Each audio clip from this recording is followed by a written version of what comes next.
Hello बच्चों, आज हम एक नई कविता सीखते जिसका नाम है चिड़िया। चू चू करती आई चिड़िया,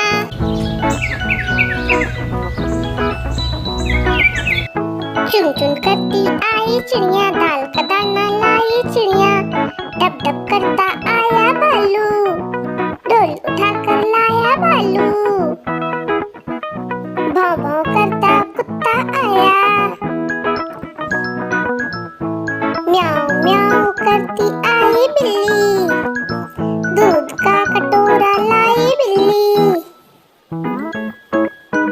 चू चू करती आई चिड़िया, दाल का दाना लाई चिड़िया। डब डब करता आया भालू, ढोल उठाकर लाया भालू।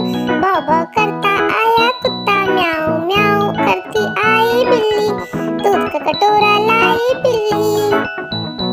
Thank you. Like and subscribe करना मत भूलना बच्चों।